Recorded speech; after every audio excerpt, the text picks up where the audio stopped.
Ito ang aking pangako,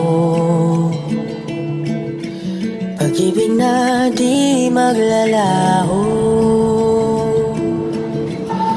To be patient, to be kind and to be true, to love and to be loved by you. Chika Minute, grabe itong sinulat ng Abante. Reporter. Parang sinasabi nung reporter na sumulat nito ay pumayag ang Don Belfast? Talaga bang pumayag ang Don Belfast? Comment down below. Ayon nga dito sa sinulat niya, gera daw ng mga fanay versus Don Belfast at Don Cath. Deadma daw ang fans ng tambalang Don Bell ni Donnie Pangilinan at Bel Mariano sa mas lalong umiingay na chika sa online world na paghihiwalayin na raw ang kanilang fave love team. May balita bang ganun? Parang wala. Maugong na kasi ang tambalang. Ha? Maugong? San banda? Tawag sa pairing ni Donnie kay Catherine Bernardo daw. Pagpapatuloy pa niya, sabi niya, sinulat niya, ang chismis na nga ng mga Marisol online, bukod daw sa Pilipinas Got Talent na pagsasamahan ng Don Cath, ay may malaking project daw. Parang wala pa nang nababanggit ang management.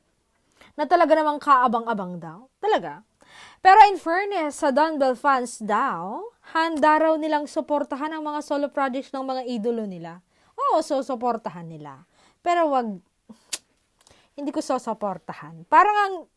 Parang ninanamnam daw natin, Don Bell fans, sa mga natitirang episodes ng serye ng mga idolo natin.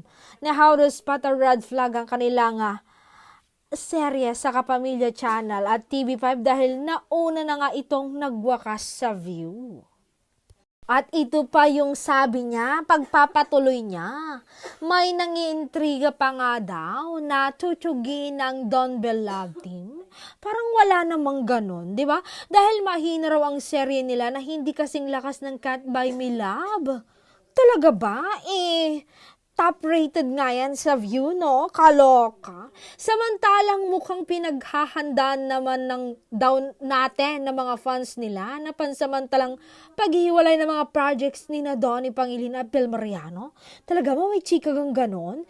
Kahit malungkot daw ay handa raw natin harapin ang sepangs o separation anxiety. Saan nila kaya nabasa to? Itong mga Throne of Marites na ito.